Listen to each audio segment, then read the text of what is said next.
Welcome back. आप देख रहे हैं वन अपना फाइनेंस मिनिस्टर। मैं हूं आपके साथ कविता थपलियाल। और चलिए शो को आगे बढ़ाते हैं, दर्शकों से जुड़ते हैं और उनकी लाइफ फाइनेंशियल प्लानिंग करने के लिए मेरे साथ जुड़ गए हैं Pankaj Matpal, MD Optima Money Managers. Pankaj ji, स्वागत है आपका हमारी इस पेशकश में।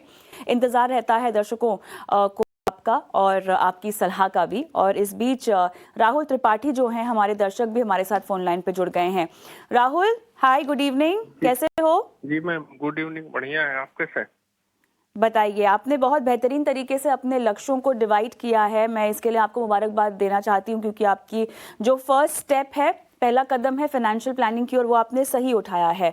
पहले बेबी के एजुकेशन गोल को आपने 13 साल के बाद आंका है और 50 लाख रुपए उसके लिए चाहिए। सेकंड बेबी के एजुकेशन के लिए 17 साल के बाद 70 लाख, रिटायरमेंट 27 साल के बाद 4 करोड़, 22,000 की आपकी एसआईपी चल रही है और आप इसको बढ़ाना चाहते हैं 15% से।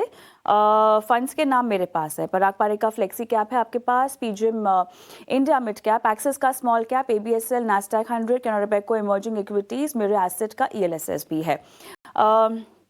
आप ये निवेश कब से कर रहे हैं राहुल? ये मैम हो गया लगभग 2 साल से ज्यादा हो गया। टोटल अभी जो मेरा एसआईपी में अमाउंट है वो 4 लाख इन्वेस्टेड है। 1 लाख अपना जो इसमें अपना इंटरेस्ट मिला है, टोटल 5 लाख है। Okay okay, alright. कमाई आपकी उतनी हो गई है 5 लाख तक की, ठीक है। ओके, सो ये आपने खुद चुने हैं फंड्स, आप कह रहे हो? जी, खुद चुने हैं। और पीपीएफ में भी ईयरली मंथली 3000 डिपॉजिट है मेरा, उसमें भी लगभग 2 लाख हो गया है। ठीक है, ऑलराइट। तो चलिए, आपके फंड्स तो यहाँ पे अच्छे लग रहे हैं, लेकिन पंकज जी हमारे पास हैं जो आपके पोर्टफोलियो पे आपको राय देंगे। पंकज जी, बताइए। कविता नमस्कार। बिल्कुल सही कहा आपने। राहुल ने जो फंड्स चुने हैं वो बिल्कुल अच्छे फंड्स हैं, इसमें कोई दो राय नहीं है। और साथ ही राहुल देखिए, आपने जो टारगेट सेट किए हैं वो आप आसानी से अचीव कर सकते हैं, जितना आप इन्वेस्ट कर रहे हैं उसके हिसाब से। लेकिन हालांकि उससे ज्यादा जितना आपने कहा है कि 50 लाख, 70 लाख, 4 करोड़, वो सब नंबर्स तो अचीव हो जाएंगे, थोड़ा उससे भी ज्यादा पैसा आप इकट्ठा कर पाएंगे। लेकिन मैं एक बात जरूर कहूंगा कि अगर आप बात करें 27 साल के बाद 4 करोड़ की, तो इन्फ्लेशन की वजह से इसकी वैल्यू ऑलमोस्ट, मतलब 4 करोड़ आज के 1 करोड़ के आसपास होंगे, ऐसा मानकर चलिए आप। तो इसलिए आप हो सके तो और भी जितना अधिक हो सके इन्वेस्टमेंट को बढ़ाते रहिए। लेकिन अगर आप नंबर्स जो आपने तय किए हैं वो आप आसानी से अचीव कर पाएंगे, ऐसा हम मानकर चल सकते हैं। बहुत बढ़िया। राहुल, सलाह समझ में आई? कुछ पूछना चाहते हैं पंकज जी से? हाँ, मेरे पास मैम एक अभी आरडी पूरा होगा, उसमें मेरे को 5 लाख रुपए मिलेंगे, तो उसको मैं कहाँ इन्वेस्ट करूँ? बहुत बढ़िया, ये तो पते की बात है। ये तो आपको पहले बतानी चाहिए थी, हमें भेजना भी चाहिए था ये सवाल में। बहरहाल पंकज जी, 5 लाख रुपए और आ रहे हैं, तो इन्हीं फंड्स में बांट दें या आप कुछ और सलाह देंगे? नहीं नहीं, बिल्कुल इन्हीं फंड्स में बांट सकते हैं, क्योंकि बड़े अच्छे फंड्स हैं आपके पास हाँ। ये। और स्पेशली क्योंकि लंबी अवधि की आप बात कर रहे हैं, तो सभी फंड्स, चाहे वो एक्सिस स्मॉल कैप हो, PGIM India mid cap opportunity है, इवन देन आदित्य बिरला सन लाइफ, नेस्डेक 100 जो इंटरनेशनल फंड है, उसमें भी थोड़ा एलोकेट करें। यहाँ जितने भी फंड्स हैं आपके पास, तो उन सभी में मतलब 5 फंड्स, 6 फंड्स हैं, 6 के 6 फंड्स में आप डिवाइड कर सकते जी, एक सवाल जो मुझे इनके बिहाफ पे पूछना है, 5 लाख रुपए तो बहुत सारे होते हैं ना, हम कैसे इसको चरणों में डालें? और साथ ही देखिए, बाजार की चाल तो हम जानते ही हैं, एक तरफा तेजी के ऊपर जाती हुई दिखाई दे रही है, और ऐसे में बहुत सारे निवेशक डरते भी हैं कि बाजार की अगर ऐसी चाल है तो क्या निवेश करना सही होगा। हालांकि अगर आप एक लंबी अवधि के निवेशक हैं तो आपको इतना दिक्कत, आपको इतनी परेशानी नहीं होनी चाहिए, इतना सोचना नहीं चाहिए। लेकिन फिर भी समझाइश के लिए राहुल क्या रणनीति अपनाए? स्टैगर्ड वे में डालें या एक साथ ही 5 लाख है तो डिवाइड कर लें 1-1 लाख रुपए और डाल दें? क्या करें? कविता, बिल्कुल सही कहा आपने। देखिए, जब बात हो रही है यहाँ पर लंबी अवधि की, क्योंकि सब कम से कम 13 साल का टाइम तो उनके पास है ही। 13 साल, 15 साल, मतलब लंबी 17 साल, 27 साल की बात कर रहे हैं। तो यहाँ पर आपको इन्वेस्टमेंट करना है, लेकिन हाँ, बहुत लंबा नहीं। लेकिन जैसे 1-1 लाख आपने डिवाइड किया 5 स्कीम में, तो उसके बाद से आप एक साथ मत कीजिए। या तो एसटीपी के जरिए आप 2 महीने की एसटीपी कर लीजिए। एसटीपी में आप जानते होंगे कि लिक्विड फंड में पैसा पार्क करके और वहां से डिसाइड कर सकते हैं कि डेली, वीकली, मंथली जैसे ट्रांसफर करना। और आपके केस में हम बात कर रहे हैं 2 महीने की, तो आप डेली एसटीपी कर लीजिए और 2 महीने में वो पूरा पैसा डेट से इक्विटी में ट्रांसफर हो जाएगा। तो थोड़ा सा इस बात को सोचते हुए कि यदि मार्केट में थोड़ा उतार चढ़ाव रहा तो आपका जोखिम कम हो जाएगा।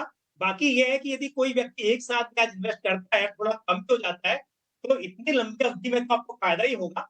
तो रुके रहने से नुकसान ज़्यादा होता है। जब भी हो, जब पैसा हो, आपको इन्वेस्ट कर देना चाहिए, पर थोड़ा जैसे मैंने कहा कि आप उसे एसटीपी कर लें 2 महीने की, तो ये सही रहेगा। ऑल द बेस्ट आपके इन्वेस्टमेंट के लिए। इस बीच हमारे साथ Vishwajit Parashar mutual fund expert भी जुड़ गए हैं। स्वागत है आपका विश्वजीत जी।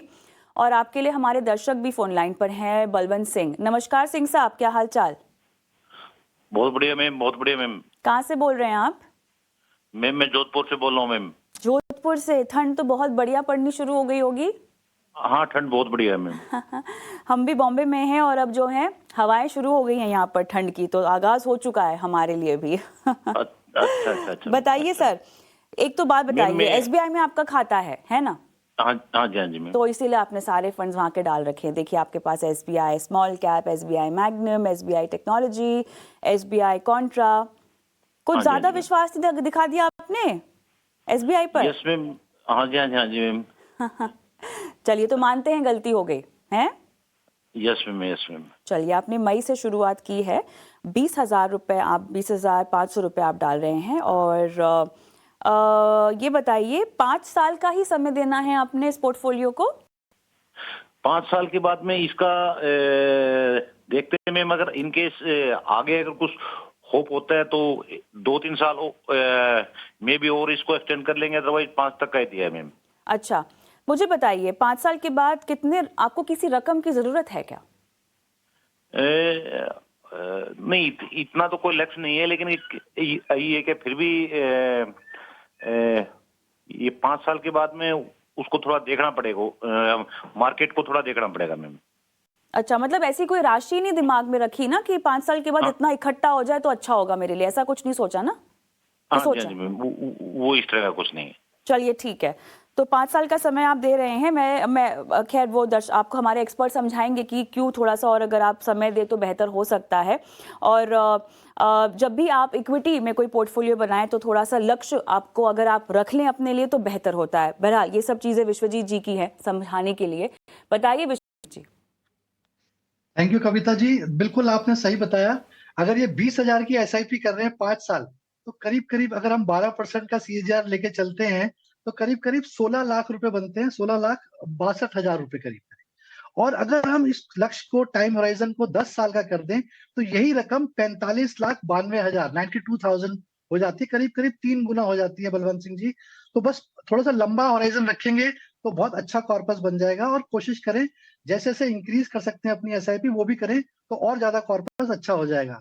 जैसे कविता जी ने बिल्कुल ठीक कहा कि आपने बहुत एसबीआई में सारे ही फंड्स एसबीआई के ले रखे हैं, तो उसमें ऐसा देखा जाता है कि थोड़ा सा कंसंट्रेशन रिस्क हो जाता है कि एक ही एएमसी में सारे फंड्स हैं, जबकि ऐसा एसबीआई इंडिया की नंबर 1 एएमसी है। और जो फंड्स आपने रखे हैं वो भी काफी अच्छे फंड्स हैं, कोई कमी नहीं है। बट फिर भी सलाह के लिए कहा जाता है कि आप डिफरेंट एएमसीज में निवेश करें ताकि आपका रिस्क थोड़ा सा कम हो जाए। तो इसलिए मेरी सलाह ये है कि आपने एक एसबीआई का टेक्नोलॉजी फंड ले रखा है जो कि एक थीमेटिक फंड है जो थोड़ा सा ज्यादा रिस्की होता है बाकी म्यूचुअल फंड्स के मुकाबले में। तो मेरी ये सलाह रहेगी कि आपके पोर्टफोलियो में देखें तो कोई लार्ज कैप फंड नहीं है, तो इसलिए मैं उसको सलाह करूंगा कि आप एसबीआई टेक्नोलॉजी फंड से स्विच करके आप ICICI prudential blue chip fund में चले जाएं। और एक एसबीआई स्मॉल कैप फंड भी है आपके पोर्टफोलियो में, उसको भी आप स्विच करके आप Nippon India small cap fund में चले जाएं। तो आपकी डिफरेंट एएमसीज हो जाएंगी और सारी मार्केट कैपिटलाइजेशन में आपका डाइवर्सिफिकेशन हो जाएगा। और थोड़ा सा लंबा होराइजन रखें तो बहुत अच्छा कॉर्पस आप क्रिएट कर पाएंगे बलवंत सिंह जी। बलवंत सिंह जी, साफ बात यहाँ पर यह है कि आपको अपना 16 लाख के आसपास मेरे ख्याल से आपको एक्सपेक्टेड कॉर्पस या राशि का अमाउंट बताया है, लेकिन ये भी सब्जेक्ट टू मार्केट रिस्क है क्योंकि बाजार में उतार चढ़ाव तो होता ही है, तो केवल इसी रिटर्न को पकड़ के आपको नहीं चलना है। तो थोड़ा सा आपको इक्विटी में लंबा या रखें तो बेहतर होगा। कितनी राशि आपको चाहिए वो अगर आप जहन में रख लें तो आपका रिस्क भी जो है वो मिटिगेट होगा। आपके रिस्क को हम उसी तरह से विभाजित करेंगे डाइवर्सिफाइड पोर्टफोलियो के जरिए। फंड्स को लेकर क्या आपने राय दी? थोड़ा सुनना छूट गया मुझसे विश्वजीत जी आपकी सलाह को। बिल्कुल कविता जी, मैंने 2 फंड स्विच करने को कहे हैं क्योंकि इसमें एसबीआई टेक्नोलॉजी फंड है जो कि एक थीमेटिक फंड है। तो मैंने क्योंकि इनके पोर्टफोलियो में अगर ओवरऑल देखें तो कोई लार्ज कैप फंड नहीं है, तो मैंने ये सलाह दी है कि वो ICICI prudential blue chip fund में स्विच कर लें। और इसके अलावा इनके पास एसबीआई स्मॉल कैप फंड है, वो भी अच्छा फंड है, लेकिन जस्ट क्योंकि हम एएमसीज थोड़ा चेंज कर रहे हैं, तो उसकी जगह Nippon India small cap fund में स्विच कर लें, तो एएमसीज भी डिफरेंट हो जाएंगी, अक्रॉस मार्केट कैप भी पोर्टफोलियो डाइवर्सिफाई हो जाएगा। और 10 साल के लिए करते हैं तो करीब करीब 46 लाख रुपए एक कॉर्पस भी बन जाएगा, जो कि अभी 16 लाख बनेगा अगर 5 साल के लिए निवेश करते हैं। और 5 साल के लिए वेट नहीं करना है बलवंत जी, आप अपना पोर्टफोलियो हर साल रिव्यू करें, समय-समय पे स्कीम्स का बदलाव करते रहें और कंटिन्यू इन्वेस्टेड रहें, तभी आपका एक अच्छा कॉर्पस बन पाए। बलवंत जी, कोई सवाल पूछना चाहते हैं आप? नहीं ma'am, thank you. All the best. चलिए आगे बढ़ते Okay, हैं। ma'am. और आगे बढ़ते हैं, हेमंत कुमार जी फोन लाइन पर हैं, जो कि पंकज जी से सवाल पूछना चाहते हैं। नमस्कार, क्या हालचाल? जी ठीक है मैम। कैसे हैं आप? कहाँ से बोल रहे हैं सर? मैं बिहार से बोल रहा हूँ, सीतामढ़ी डिस्ट्रिक्ट। अच्छा। बताइए सर, एसबीआई मैग्नम फंड लिया हुआ है और एसबीआई स्मॉल कैप भी लिया हुआ है। आज एसबीआई वाले बहुत दर्शक हैं हमारे पास। अभी आपसे पहले जिनसे बात हो रही थी, उन्होंने भी सारे एसबीआई के फंड पोर्टफोलियो में डाल रखे थे। आप सभी का खाता है उधर पे, है ना? जी। अच्छा, चलिए 10 सालों के लिए आपको ये चाहिए। अभी ये आपने एक मुश्त 2 लाख रुपए आपको डालने हैं 15 साल के लिए। जी। तो एक तो आपका किसमें निवेश डालें? जी किसमें डालें? किस में डालें? हाँ, कौन सा वो अच्छा? बताएंगे आपको जी, वो बताएंगे आपको। तो एक तो आपका लक्ष्य है 10 साल में और एक आपका लक्ष्य है 15 साल में। कोई खास अमाउंट जो आपको इकट्ठा करना है 10 सालों में और 15 सालों में? बच्चे के पढ़ाई के लिए उस समय उसका हो जाएगा, आवश्यकता पड़ेगा। तो 10 सालों में कितना चाहिए फिर आपको? 10 साल में कोई ऐसा हो जो कम से कम 50-60 लाख रुपया मिले हमको 10 साल या 10 से 15 साल के बीच में। कितना अमाउंट हमको एक मुश्त डालना पड़ेगा, कौन सा अच्छा रहेगा? एक बात आपको बता दें, अभी आप बोल रहे हैं 70-80 लाख शायद ये आपने कहा, वो 10 साल या 15 साल में थोड़े से कम भी हो जाएंगे ना, क्योंकि महंगाई भी आपको काउंटिंग करना होगा। तो खैर ठीक है, अभी फिलहाल आप 2 लाख रुपए जो है वो डालना चाहते हैं और फिलहाल आपकी 30,000 की एसआईपी चल रही है। एसआईपी बढ़ाने का इरादा है? मैम बढ़ाने का इरादा है, बढ़ाएंगे। अगर अच्छा पोर्टफोलियो मिलेगा तो बढ़ाएंगे। हाँ। देखिए, अच्छा पोर्टफोलियो का मतलब अगर इक्विटी में निवेश कर रहे हैं ना हेमंत जी, थोड़ा सा आपको संयम तो रखना पड़ेगा और थोड़ा सा आपको धीरज रखना पड़ेगा, है ना? जी। और थोड़ा सा आपको इक्विटी के बारे में पढ़ाई लिखाई करनी होगी, क्योंकि रातों रात कोई पैसा आपका नहीं बनेगा, ये तो बात आप समझ लीजिए। जी। ठीक है, तो अच्छा है आपने इक्विटी एक एसेट क्लास को चुना है। पंकज जी आगे अब आपकी निवेश की डोर ले जाएंगे। पंकज जी। देखिए हेमंत जी, आपके पास 2 स्कीम है, ताकि दोनों एसबीआई की हैं, लेकिन एक एसबीआई मिड कैप फंड है और दूसरा SBI small cap. Mid cap में आप 2,500 कर रहे हैं और स्मॉल कैप में 500। फंड दोनों ही अच्छे हैं और नजरिया आपका 10 साल का है, तो मेरे हिसाब से आप कंटिन्यू कर सकते हैं। और 12% के हिसाब से मैं अगर कैलकुलेट करूं तो लगभग 6,72,000 रुपए की आप उम्मीद कर सकते हैं यहाँ पर। दूसरी बात जो आपने कहा कि लमसम इन्वेस्ट करना 2 लाख रुपए आपके पास है और उसके लिए आपके पास 15 साल का वक्त है, तो 2 स्कीम आपको दूसरी में ऐड करने की सलाह दूंगा। और वो एक आप रखिए ICICI prudential flexi cap fund और दूसरी स्कीम होगी Motilal Oswal large and mid cap fund. तो ये 2 स्कीम आप ऐड कीजिए और इसमें इन्वेस्ट कीजिए, लेकिन ध्यान रहे कि पैसा आपके पास लमसम में अवेलेबल है, लेकिन एक ही दिन में पूरा पैसा नहीं इन्वेस्ट करना है। मार्केट थोड़ा तेजी में है, तो ऐसे में आप इसको इंस्टॉलमेंट में करेंगे तो अच्छा रहेगा। आप अपने हिसाब से भी 20-20 हजार 25-25 हजार करके भी इसको डिवाइड करके कुछ दिनों में कर लीजिए, या फिर एक जरिया होता है एसटीपी, सिस्टमेटिक ट्रांसफर प्लान, उसके जरिए आप इसे अगले 2 महीने में पूरा इन्वेस्ट कर लें, तो ऐसा आप कर सकते हैं। अगर नजरिया लंबा है तो कोई घबराने की जरूरत नहीं है। दूसरी बात, यहाँ पर भी 2 लाख पर भी मैं अगर 12% के हिसाब से कैलकुलेट करूं तो 15 साल में करीब 11 लाख बन सकते हैं। और आप जो कह रहे हैं कि 60-70 लाख की जरूरत, तो इसके लिए एक बात तो तय है कि आपको अपनी एसआईपी बढ़ानी होगी, तो वो आप साल दर साल बढ़ाएं। और साथ में जब जब लमसम पैसा आपके पास हो, इन्हीं 4 स्कीम में 2 ऑलरेडी आपके पास जो है वो, और जो 2 मैंने बताई है उनमें आप बढ़ाते रहें। अगर एसआईपी आपको और ऐड करनी हो तो जो 2 स्कीम में आप लमसम कर रहे हैं, इनमें भी आप एसआईपी आगे बढ़ा सकते हैं। तो इस तरह से पैसा बढ़ाना होगा और आपका पोर्टफोलियो 4 स्कीम के साथ अच्छा बन जाएगा। All the best to you. ये हेमंत जी, आपको सलाह समझ में आ गई? 2 फंड्स आपको बोले हैं। जी मैम 1 मिनट का हमको 1 मिनट एक सवाल है मेरा। जी मैम अभी मैं एक है Motilal Oswal small cap fund. ये है आपके पास? जी अभी तो ओपन है, अभी वो ओपन हुआ नहीं है, 26 को शायद ओपन होगा। उसमें मैं 12,500 का मैं लिया हूँ, 17 दिसंबर को ही आया था। अच्छा, हाँ हाँ, ओके। और एक सैमको डायनेमिक ऐसे क्या है इलेक्ट्रल क्या, इसका भी मैम मैं 10,000 का लिया हूँ, अभी एक मुश्त वाला जो आया था, जो अभी ओपन है, लॉक नहीं हुआ है। Pankaj ji, NFO small cap का कल खुल रहा है मोतीलाल ओसवाल का? मोतीलाल ओसवाल का एनएफओ खुला हुआ है। ओके। हाँ, तो उसमें आपने इन्वेस्ट किया हुआ है। अब वो बात कर रहे हैं कि उसके अलॉटमेंट की बेसिकली, तो कोई प्रॉब्लम नहीं है और अच्छा फंड होगा ऐसी उम्मीद कर सकते हैं, क्योंकि उनकी इस तरह के मिड कैप में और माइक्रो कैप में अच्छा ही परफॉर्मेंस देखी है, तो आप बिल्कुल कर सकते हैं। लेकिन स्मॉल कैप में बहुत सारे एग्जिस्टिंग फंड्स भी हैं। लेकिन एक बात ध्यान रहे, मैं जरूर कहूंगा हेमंत जी, कि स्मॉल कैप की पास्ट की परफॉर्मेंस को देखते हुए बहुत सारे इन्वेस्टर्स स्मॉल कैप में पैसा लगा रहे हैं। थोड़ा सतर्क रहने की जरूरत है, और अगर लगाना भी है तो आपको एसआईपी करनी चाहिए। लमसम में ज्यादा बड़ा पैसा स्मॉल कैप में लगाना इस वक्त पर रिस्की हो सकता है, पर आपने कहा कि छोटा पैसा आपने अभी एनएफओ में लगाया है, तो बिल्कुल आप इसके साथ में बने रह सकते हैं। लेकिन आगे एसआईपी इसमें मत करना फिलहाल, क्योंकि ऑलरेडी आपके पास एसबीआई में है, उसमें ही आप एसआईपी को कंटिन्यू करें। हेमंत कुमार जी, हमें रुकना होगा छोटे से ब्रेक के लिए, लेकिन ब्रेक के उस पार बात होने वाली है सरेंडर वैल्यू की। जी हाँ, जिस तरह से हम देख रहे हैं कि इंश्योरेंस को लेकर मांग बढ़ रही है और लोग धड़ाधड़ पॉलिसीज इशू कर रहे हैं। अब रेगुलेटर ने यहाँ पर सरेंडर वैल्यू को लेकर एक नया गणित पेश किया है और ये 18 स्वदेश की एक्सक्लूसिव खबर है। क्या है ये खबर और इसका आपके ऊपर या आपके इंश्योरेंस पॉलिसीज पर या किस तरह की इंश्योरेंस पॉलिसीज पर असर पड़ेगा, इसका करेंगे विश्लेषण पंकज जी और विश्वजीत जी के साथ इस छोटे से ब्रेक के बाद।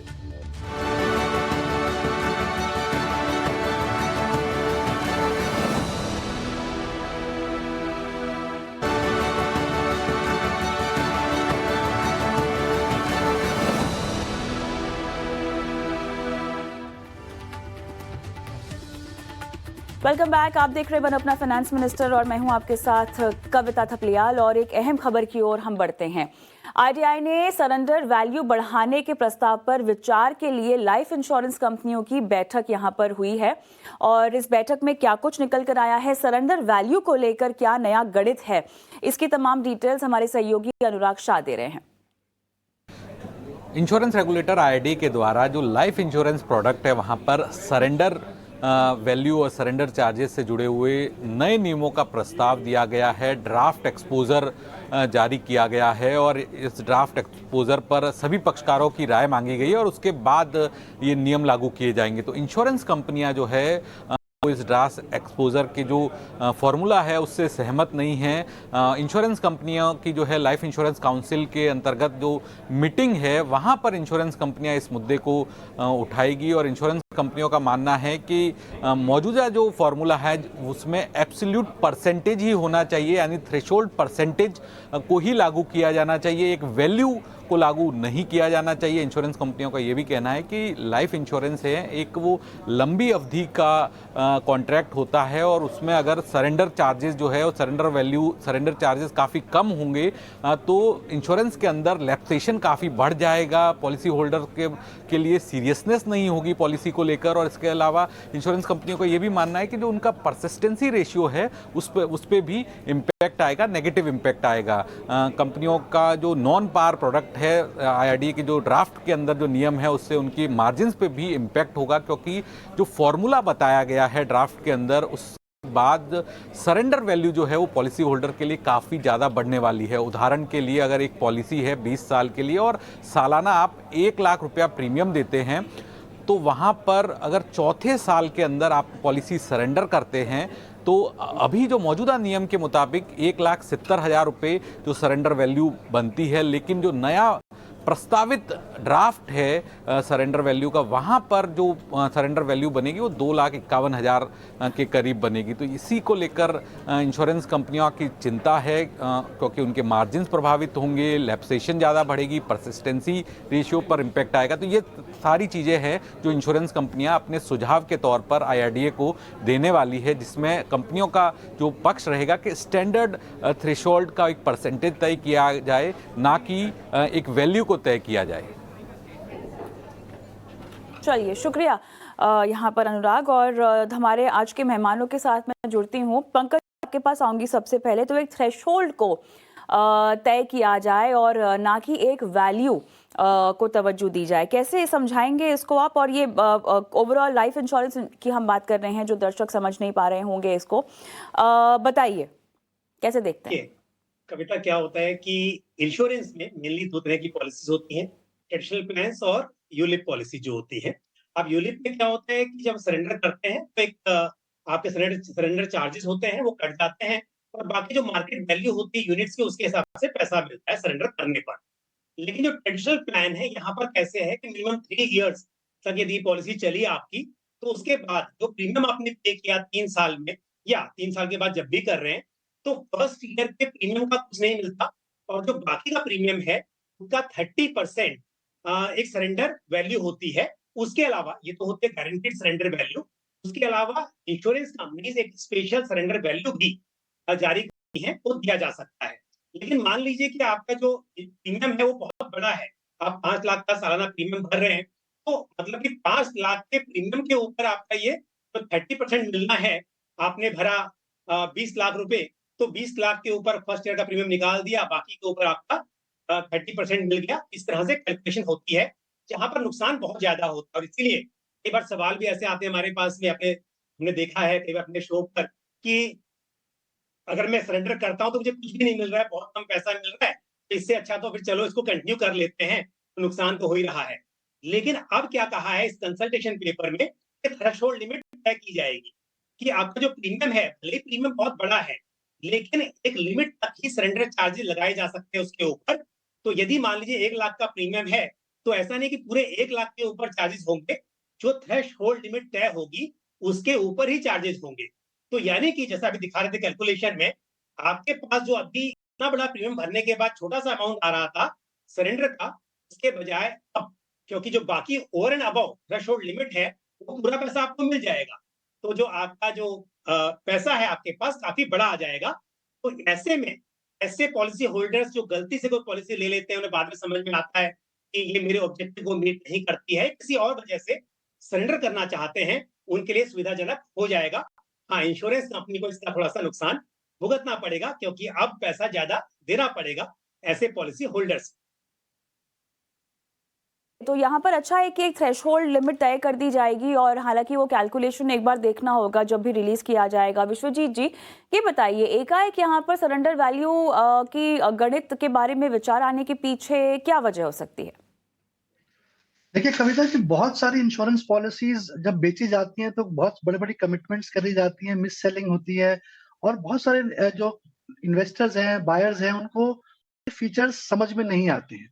तो कई बार उनको ऐसा चीटेड फील होता है कि मैंने इतना पैसा लगाया और मान लो उनकी जॉब छूट जाती है या कोई फाइनेंशियल क्राइसिस आ जाता है, तो वो प्रीमियम जमा नहीं कर पाते हैं। और जब वो कोशिश करते हैं कि भाई जो मैंने पैसे दिए थे उसका कुछ मिल जाए, तो वो उनके लिए बहुत प्रॉब्लम हो जाती है, उनको बहुत कम पैसा मिलता है। तो इसी वजह से मुझे लगता है ये बहुत अच्छा स्टेप होगा अगर थ्रेशोल्ड लिमिट बढ़ जाती है और निवेशकों को कुछ ज्यादा पैसा मिलता है, तो उनको कहीं ना कहीं इंश्योरेंस पे और बल्कि विश्वास बढ़ेगा, और मेरे ख्याल से पेनिट्रेशन और इंक्रीज होगी। जो अभी डर के मारे, जैसे पंकज जी ने भी बताया कि कई बार उनको लगता है कि भाई कम पैसा मिल रहा है तो मजबूरी में उसको चलाना चाहते हैं, वैसा फीचर नहीं होगा, बल्कि वो खुद इंटेंशनली चलाना चाहेंगे। और ऐसा इंश्योरेंस कंपनीज में जो चार्जेस हैं वो म्यूचुअल फंड्स के अगर कंपेयर करें तो कहीं अधिक हैं, मोर्टेलिटी चार्जेस हैं, सरेंडर चार्जेस हैं। तो ये चार्जेस जितने कम होंगे उतना लोग ज्यादा इंश्योरेंस खरीदेंगे, क्योंकि पेनिट्रेशन अगर देखें तो इंश्योरेंस की अभी हमारे देश में बहुत स्कोप है, बहुत लार्ज स्कोप है। तो मेरे ख्याल से ये अच्छा स्टेप होगा अगर थ्रेशोल्ड लिमिट बढ़ाई जाती है। चलिए, ये है 18 स्वदेश की एक्सक्लूसिव खबर, जहां पर आपको बताया हमने कि सरेंडर वैल्यू के चार्जेस में अब तो मंथन चल रहा है, लेकिन उम्मीद करते हैं कि नए साल में इसको लेकर कोई अहम ऐलान भी हो। आगे बढ़ते हैं विश्वजीत जी, आपके लिए हमारे दर्शक अवनीश कुमार फोन लाइन पर है। नमस्कार मैम। सर, बताइए कहाँ निवेश किया हुआ है? हाँ मैडम, अपना पोर्टफोलियो मैंने आपको भेजा हुआ है। जी जी मेरा जी, एसआईपी चल रहा है 2.42 लाख का पर मंथ। ठीक है और सर। कुछ लमसम इन्वेस्टमेंट भी है मेरा, डिटेल्स मैंने भेजा हुआ है। पीपीएफ में, जीपीएफ में भी इन्वेस्टमेंट है मैम। और डायरेक्ट स्टॉक में भी 1.52 लाख का इन्वेस्टमेंट है। 1.5 CR का।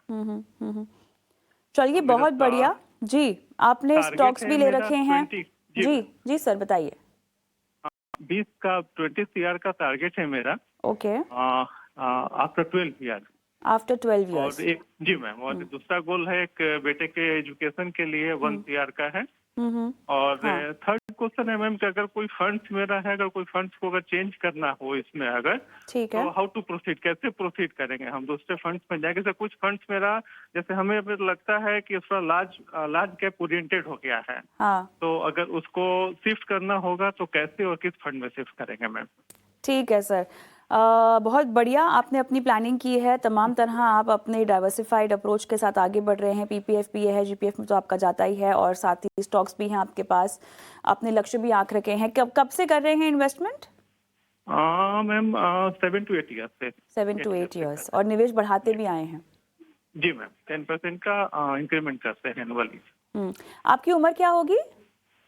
51 करेंगे मैम। ऑलराइट, चलिए, तो यहाँ पर बच्चों की पढ़ाई का लिए 4 साल का समय है। रिटायरमेंट के लिए आप बोल रहे हैं 12 साल का। ठीक है विश्वजीत जी, आपके पास है इनका सवाल। बिल्कुल। अवनीश जी, सबसे पहले तो आपने बहुत अच्छी प्लानिंग करी हुई है। कविता जी ने भी बोला कि आपने जीपीएफ भी है, आपके पास ईपीएफ भी है, टर्म प्लान भी ले रखा है, मेडिक्लेम भी है, तो बहुत अच्छे शुरुआत है। जो इन्वेस्टमेंट्स की बात है, जो आपने गोल सेट किए हुए हैं, सबसे इंपॉर्टेंट गोल जो आपने बताया कि वो करीब करीब 20 करोड़ का आपने जो रिटायरमेंट गोल सेट किया है, वो बहुत अच्छा लक्ष्य है। और मुझे लगता है कि आपने इन्फ्लेशन को ऑलरेडी कंसिडर कर लिया है। तो अगर हम पोर्टफोलियो देखें, सिर्फ गणित देखें, तो करीब 3 करोड़ 10 लाख का आपका पास अभी भी प्रेजेंट कॉर्पस है। अगर ये कॉर्पस हम इन्वेस्टेड रखते हैं और 12% का सीएजीआर लेके चलते हैं, तो करीब करीब ये 11 करोड़ 68 लाख का बन जाता है करीब 12 वर्ष में, जो आपका टाइम होराइजन है। और आप करीब करीब 2,42,000 की एसआईपी कर रहे हैं। अगर इसको आप 50,000 और इंक्रीज कर दें, यानी 3 लाख की अगर आप मंथली एसआईपी कर दें, तो ये कॉर्पस भी करीब करीब 9 करोड़ 24 लाख का हो जाएगा। तो ये 20 करोड़ से थोड़ा सा ज्यादा ही हो जाएगा जो आपने लक्ष्य रखा है। तो ये तो है गणित। इसमें सिर्फ आपको ऐड करना है 60,000 की मंथली एसआईपी, तो आप बिल्कुल क्लियर हो जाते हैं। और जो दूसरा गोल आपने रखा है 4 साल के बाद 1 करोड़ रुपए का, तो ये जो मैंने आपको मैथ्स बताया, इसमें से अगर आप 1 करोड़ निकाल भी लेते हैं, तो भी आप अपने लक्ष्य के आराम से पहुंच जाएंगे, नजदीक पहुंच जाएंगे। क्योंकि आपने ईपीएफ और जीपीएफ भी ले रखा है, और 1.5 करोड़ का आपके पास डायरेक्ट इक्विटी भी है। तो ये इन्वेस्टमेंट्स भी बढ़ेंगी, और जो थोड़ा सा गैप रह जाएगा 1 करोड़ निकालने पे 4 वर्ष के बाद, तो वो आराम से पूरा हो जाएगा। तो आपका मैथ्स बिल्कुल ठीक है। आप केवल 50-60 हजार की एसआईपी अगर इंक्रीज कर सकते हैं, तो बिल्कुल कंफर्टेबली अपने गोल्स के अचीव कर पाएंगे। दूसरा, अगर आपका पोर्टफोलियो देखें अवनीश जी, तो सिप का पोर्टफोलियो जो है, उसमें करीब 90,000 की SIP Nippon India small cap में, जो कि काफी बड़ा अमाउंट जा रहा है आपका सिप का उसमें। तो मेरी सलाह ये रहेगी, मार्केट कैप को देखते हुए, सिनेरियो को देखते हुए, कि आप 90,000 की सिप जो जा रही है निप्पॉन इंडिया स्मॉल कैप में, उसको आप 45,000 की कर दें। और रिमेनिंग जो बचा हुआ 45,000 है, वो आप पारंपरिक फ्लेक्सी कैप में जैसे आप निवेश कर भी रहे हैं, उसमें बढ़ा दें, या फिर मेरा एसेट लार्ज कैप फंड में बढ़ा दें। तो आपका पूरा संतुलित पोर्टफोलियो हो जाएगा, अक्रॉस मार्केट कैप भी हो जाएगा, और जो रिस्क थोड़ा सा स्मॉल कैप में थोड़ा एक्सपोजर ज्यादा है, वो भी बैलेंस हो जाएगा। आपका जो लमसम पोर्टफोलियो है, वो अगर देखें तो उसमें भी काफी सारे फंड्स हैं। तो मेरे ख्याल में छोटे छोटे फंड्स को आप निकाल सकते हैं। आपके पास ऑलरेडी 2 स्मॉल कैप हैं, तो यहाँ पे भी 2 स्मॉल कैप आपने ले रखे हैं, जिसमें कि क्वांट स्मॉल कैप है और कैनरा रोबैको स्मॉल कैप है। इसके अलावा आपने एक और फंड ले रखा है, एसबीआई फोकस फंड। तो ये 3 फंड्स को अगर आप रिडीम कर दें, और इस फंड को आप दोबारा जो आपका एग्जिस्टिंग पोर्टफोलियो है, यानी कि ICICI prudential large and mid cap fund में निवेश कर दें, या फिर थोड़ा-सा पारंपरिक फ्लेक्सी कैप में और इंक्रीज कर दें, तो आपका पोर्टफोलियो में लार्ज कैप का एक्सपोज़र ठीक-ठाक हो जाएगा और स्मॉल कैप थोड़ा-सा कम हो जाएगा। उसके हिसाब से वो पूरा बैलेंस भी हो जाएगा, रिस्क कम हो जाएगा पोर्टफोलियो में, लेकिन रिटर्न्स के पोटेंशियल उतने ही रहेंगे, अच्छे रहेंगे, और आपका मैथ्स बिल्कुल ठीक है, तो आपको ज़्यादा रिस्क लेने की आवश्यकता भी नहीं है। से आपको सलाह दी विश्वजीत जी ने, और उम्मीद करते हैं अवनीश जी आपको समझ में भी आई हो और अपने निवेश को बढ़ाना होगा। जो बदलाव आपको बताए हैं उन पर अमल करना होगा। सलाह कुछ छूट गई हो तो हम यूट्यूब पर भी प्लेलिस्ट में अपना शो डालते हैं, वहां पर आप जाके सुन सकते हैं। अमनदीप सिंह पंकज जी के लिए सवाल पूछना चाहते हैं। नमस्कार। नमस्कार मैम। बताइए सर, आपके फंड्स की डिटेल्स मेरे पास है, और आपको एसआईपी की डेट्स को लेकर क्या सवाल पूछना है? नहीं, डेट नहीं मैम, एक्चुअली मैं ये जो मैंने फंड्स भेजे हैं, एक तो ये पूछना था कि इसमें कुछ does it need any changes. Secondly मेरा ये था, I also invest in direct equity. ये मैंने सारी एसआईपी ऑलमोस्ट 4 से 5 साल पहले स्टार्ट करी थी 5000 से, देन थोड़ा थोड़ा करके इंक्रीज किया। अभी मुझे now I have knowledge of equity also, तो मेरा ये था कि now like I am getting very good returns in my mutual fund portfolio, तो is it a good idea कि उसमें से कुछ रिडीम करके instead of increasing my SIP मैं डायरेक्ट स्टॉक में इन्वेस्ट करूं, direct like good banks like HDFC, या हर सेक्टर में अलग अलग है, इन्फोसिस है, इन सब में now I have knowledge also, तो मैं उनके स्टॉक डायरेक्टली खरीदूं, रिलायंस, टाटा मोटर्स, टाटा पावर, या ऐसे करके। और आप उसमें नजरिया 1 साल या उससे ज्यादा का रखेंगे? This is for long term only ma'am, Long term, regarding okay. ये लॉन्ग Yeah, टर्म है। डेट के लिए I do investment in PPF and NPS both, 1.5 in PPF. बहुत बढ़िया। मेरे ख्याल से बिल्कुल आपके इक्विटी पोर्टफोलियो को एक बूस्ट भी मिल सकता है अगर आप डायरेक्ट इक्विटी में पैसे डालें, और म्यूचुअल फंड उस तरह के निवेशकों के लिए भी ज्यादा बेहतर है जिनका इक्विटी का कोई एक्सपोजर नहीं है। आप काफी मंझे हुए अब यहाँ पर साउंड कर रहे हैं, आप कह भी रहे हैं कि आप खुद रिसर्च करते हैं। तो पंकज जी, ये रणनीति कैसे होगी? सही कहा कविता आपने। देखिए, अगर किसी भी इन्वेस्टर को ऐसा लगता है कि उन्हें अच्छी नॉलेज है और फंड मैनेजर्स जिस हिसाब से म्यूचुअल फंड्स को मैनेज कर रहे हैं, उससे बेहतर रिटर्न्स आप अर्न कर सकते हैं अपने पोर्टफोलियो पे, तो बेशक आप कर सकते हैं। लेकिन साथ में आपको समय की भी जरूरत होती है। एक तो नॉलेज की बात है, और दूसरा स्टॉक्स में रिसर्च करने के लिए टाइम चाहिए आपको, और साथ में आपको नजर रखनी होती है, क्योंकि आजकल ऐसा कोई भी स्टॉक नहीं है जो हमेशा अच्छा ही परफॉर्म करेगा। तो म्यूचुअल फंड पोर्टफोलियो में आपने देखा होगा कि चर्निंग होती है, आप वहां पर काफी चेंजेस भी करते हैं, बदलाव करते हैं पोर्टफोलियो में, तो भी आपको अपने डायरेक्ट इक्विटी के पोर्टफोलियो में भी करने होंगे। अगर आप तैयार हैं तो बेशक कर सकते हैं, और अदरवाइज म्यूचुअल फंड्स आपको हेल्प करते हैं कि आप, अगर आपको ऐसा भी लगता है कि आपको पता है कि कोई थीम या कोई सेक्टर अच्छा परफॉर्म कर सकता है, तो आप थीमेटिक फंड और सेक्टरल फंड्स में भी इन्वेस्ट कर सकते हैं, जो कि ब्रॉडर मार्केट के मुकाबले आपको बेहतर रिटर्न्स दिला सकते हैं। तो चॉइसेस आपके पास है, लेकिन जैसा आपने कहा अमनदीप, आपको अच्छी नॉलेज है, तो आप दोनों कर सकते हैं। थोड़े स्टॉक्स बाय कर लीजिए, और थोड़े म्यूचुअल फंड तो आपके पास है ही, उसमें भी आप बने रह सकते हैं। लेकिन म्यूचुअल फंड्स को बेचकर फिर स्टॉक्स को बाय करना, ये आपको समझना होगा कि ये कितना आपके लिए सही रहेगा। मेरे हिसाब से म्यूचुअल फंड्स रिटेल इन्वेस्टर्स के लिए काफी सही माने जा सकते हैं। और अगर आप ऐड करना चाहें म्यूचुअल फंड या बदलाव करना चाहें, तो जरूर कहूंगा कि आपके पोर्टफोलियो में स्मॉल कैप 2 फंड्स हैं और थोड़ा एक्सपोजर ज्यादा है। अगर आप Nippon India small cap fund को निप्पॉन इंडिया ग्रोथ फंड में स्विच करें, तो थोड़ा पोर्टफोलियो अच्छा हो जाएगा। हालांकि Nippon India small cap fund बहुत अच्छा फंड है, लेकिन फिर भी क्योंकि ज्यादा फंड है, इसलिए मैंने कहा कि आप मिड कैप फंड में अगर स्विच करेंगे तो ये सही रहेगा। समनदीप, और हम भी शो को आगे बढ़ाते हैं, ऑलमोस्ट आखिरी पड़ाव पर पहुंच चुके हैं, जहां पर सीधा अब रुख कर लेते हैं निवेश के गुरु मंत्र की ओर।